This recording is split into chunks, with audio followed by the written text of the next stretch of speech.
Hi everyone, Darren Perron here at WCAX Channel 3 News. I wish I could be there with you, but I'm here at work. So I thought I'd give you a tour of the television station, tell you a little bit about broadcast journalism, tell you how I got my start, and give you a behind-the-scenes look at WCAX. So come on inside. Hey Fran. Hi, good afternoon. How are Good you afternoon to you. I'm all right. How are you? Okay, good, thank you. We've got some rain moving in tonight. This is our weather center where the team is analyzing weather patterns and forecasting for the next 7 days. Vermont's geography makes it a challenging job. Drastic elevation changes in Vermont can drastically change the weather just one county away.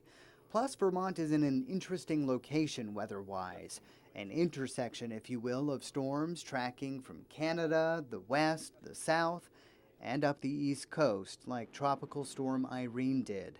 So it keeps the folks in the weather department on their toes. The first part of the day is spent looking at weather data, making a forecast, figuring out what the weather's going to be like for the next couple of days.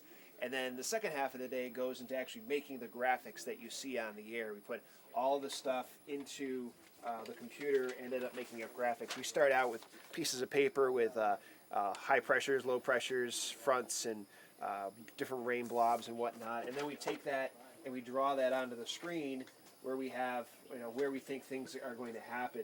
Here we have a picture of the current weather, and then we'll animate that and put that onto tomorrow's weather pattern. And that matches, this right here is the computer model forecast. So we're looking at the same weather handled by a computer model, which is a calculation of what they think might happen with the weather over the next 48 hours. So you can see some rain moving through, and then we change over to some snow, and then we end up clearing back out again. So we look at this, and then we interpret that and put it into a forecast, and then eventually we go out on the air and talk about how things are going to be. Our newsroom is a busy place. All day long, reporters and producers are gathering news, working sources, making calls, responding to tips, and more to track down stories. And then they're often running. Reporters work with photographers in the field, and many of our photographers are graduates of the Vermont State College system. Whether it's in the courtroom or in the classroom, television news depends on cameras capturing important moments and Vermont history. And once they've got the story, the team rushes back to the TV station to put it together. 3, 2, 1. It's often a race to get it on the air. Video editors are usually under the gun. The biggest challenge is the daily deadline. It takes about 8 hours of work for every 1 minute of news you see. Some lawmakers took a gamble on it. Bridget Berry Caswell, a Castleton State College graduate, is one of our most experienced journalists. Well, it takes a slew of people to get one broadcast on the air, but not only just one broadcast, one story. We're in the business of pictures and sound. I don't go out and take the pictures. I'm not in charge of the audio. I'm not the expert. I'm the reporter. I do the research, do the interviews. But it takes so many people, and we can be out on a story for hours, for 1 2-minute story. People have said, oh, they think you work for 2 minutes out of the day. But it's hours and hours of work, and it's a lot of people to put one news story together. But it's a privilege. I've always felt that it's a privilege to be a reporter. People let us into their lives at their happiest times and at their saddest times, and we're eyewitnesses to history. We have a huge responsibility. At the same time, we benefit because we learn so much about a lot of different things. Every single day is different. We can be in the State House one day covering healthcare policy. We can be in a courtroom the next. We can be out on a family farm. Like you, I'm a native Vermonter. I've learned more about the state of Vermont, seen more of the state of Vermont in my 20 plus years here than I ever did growing up here. There's no other job like it. Producers make decisions about story placement and time allotments in each broadcast, work with reporters on scripts, write promos, and oversee the final product. Timing of a broadcast is essential.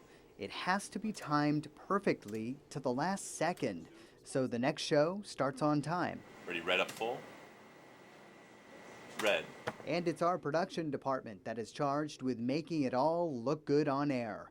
Our directors and their assistants work with the news department to come up with interesting graphics. Then they call the shots when the show is live, running the studio cameras for the anchors, audio during the broadcast, and basically give the news a polished look for viewers at home. If you're into technology, this is for you. But it is no longer just about television news. Now the latest information is just a click away. WCAX has become a multimedia company, and the fastest growing part of our business is our website. People now want instant information. WCAX.com, Facebook, and Twitter allow us to provide that. The web gives us another way to get our content out to viewers, and hand in hand with that is social media. And really what that allows people to do is for us to have a conversation with them, but also for them to have a conversation with us. There's been a couple really interesting ways that I think social media has really started to integrate into our newsroom. During the tropical storm Irene, we were actually alerted to a lot of the places that were running into some really hard trouble and getting all the water because of people posting pictures and whatnot onto our Facebook site. And so it allows us to not only go have a place to go find stories and find the things that we need to go cover, but also gives the ability for us to go tell our stories and have more people look at them by being on a site like Facebook. So as you can see, a lot goes on behind the scenes before a story ever makes air. Now let me tell you a little bit about myself and why I chose to get into this fast-paced business. I grew up in the Glover-Barton area in Vermont's Northeast Kingdom. It's also where I went to high school. I stayed in Vermont to continue my education. I'm a graduate of Castleton State College. So I'm a small-town boy, but I had big dreams, even as a young boy. I wanted to be Marcellus Parsons. I used to watch, and now I'm dating myself here, Charles Kuralt on CBS Sunday Morning every weekend with my grandfather, and I just fell in love with storytelling. So I knew at a young age that's what I wanted to do. But back when I was in high school, there were not a lot of opportunities to learn the trade. We didn't have a school newspaper or journalism classes, so instead I took courses that would complement journalism. Skills I could use down the road, like oral communications and AP English courses. Because truth be told, I spend most of my day reading and writing. I'm only on the air for an hour and a half each day. I chose to go to Castleton because I knew the state colleges in Vermont, especially Castleton and Linden, have really solid communications programs. I visited CSC and knew it would be the right fit for me, and it was. I took a variety of communications classes in college in print, radio, and TV because I knew I wanted to be a journalist, a storyteller, but I didn't know which medium was best for me. But that's what college is all about, an exploration, if you will. While in college, I got an internship at WCAX, and this is something I advise all students to do at some point. If you can get an intern at an organization of your field of study, you will quickly learn the ins and outs and whether it truly is something you could turn into a lifelong career. After graduating college, I wrote for the weekly newspaper The Chronicle in the Northeast Kingdom. I started part-time, worked hard, and was quickly promoted to a full-time staff writer. I loved print, I really did, but about a year into the job, I got a call from Marcellus Parsons asking me to come work for WCAX.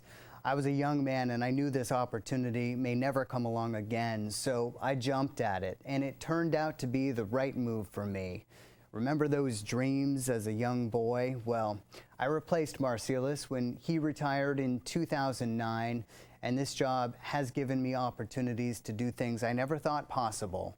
Fly an F-16 fighter jet, interview the president, and cover stories that are important to our communities.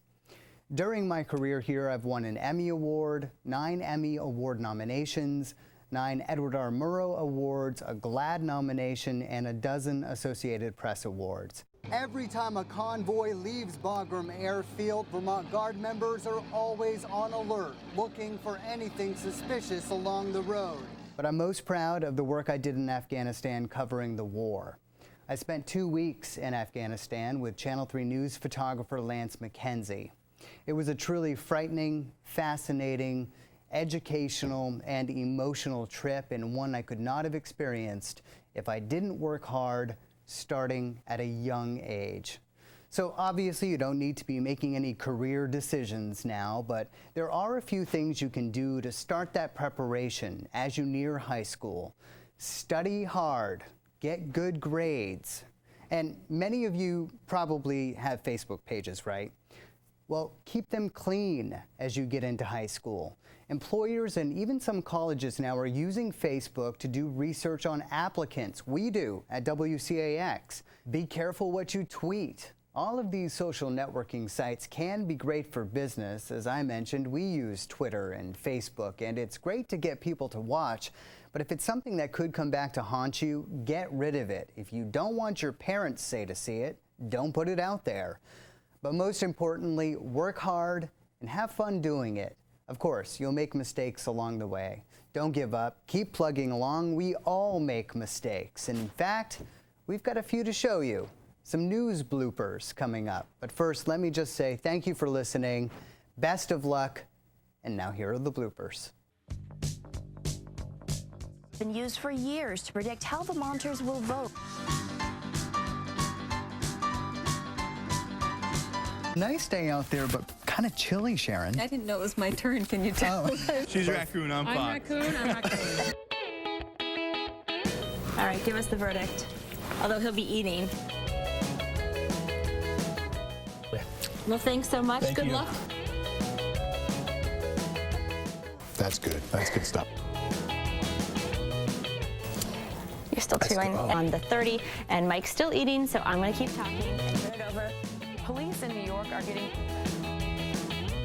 Hold forward. Oh, I caught you. You got me. 4-5. 1, 2, 3, 4, 5. Can you hear me, Mike? Right now, there are no.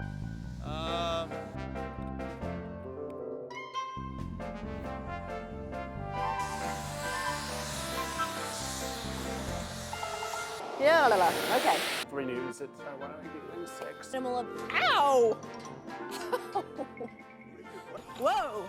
Whoa, whoa, whoa, whoa, whoa. According to 3, 2, 1. According to Okay. Oh, it's like warm. All right.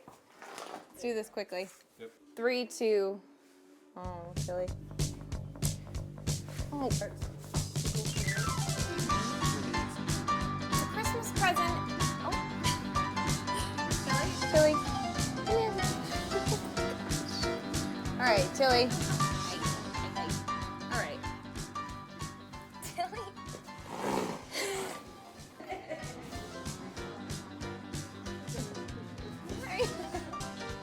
Whoa, that's so creepy. That's good. That's good stuff.